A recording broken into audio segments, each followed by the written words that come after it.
Hey everybody, Mike here. When I wrote developing bots with Selenium Python, I wanted to take what succeeded in my first two books and improve where I could.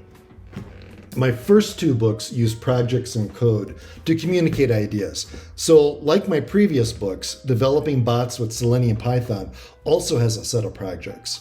And like before, the projects target web pages specifically designed for the book, so you don't have to worry about making mistakes while you're learning.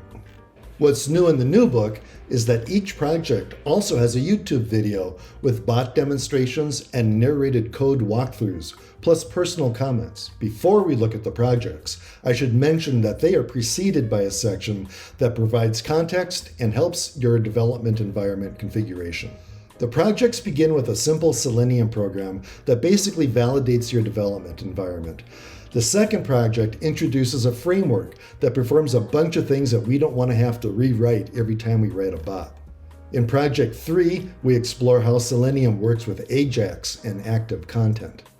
In the fourth project, we write a bot that automatically buys things from a store. Then we explore how Selenium mimics intricate mouse actions with something called action chains.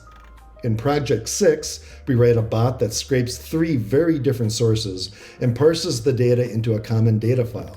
Since Selenium is commonly used to test websites, Project 7 uses Selenium to perform regression tests. In Chapter 8, we write a bot that solves CAPTCHAs. In Project 9, we write a bot that plays games against another computer. And in Project 10, we rewrite the game-playing bot to work in headless or browserless mode. By the way, all those projects are followed up with 10 chapters on bot development theory, covering topics like legal obligations, how Selenium uses DOM and JavaScript, how Selenium locates web objects, WebDriver, the technology that drives Selenium, a little parsing theory, how to scale a bot project, advice on developing fault-tolerant bots, how to protect trade secrets by making your bots look human, how to handle the issues associated with big data, and finally, a chapter on Chrome Inspect, which is a tool I highly recommend. The rest is up to you. You can download the code at mepso.com. Mepso.com is also the place where you can go get a link to buy the book, the ebook, and to watch more videos. Thank you.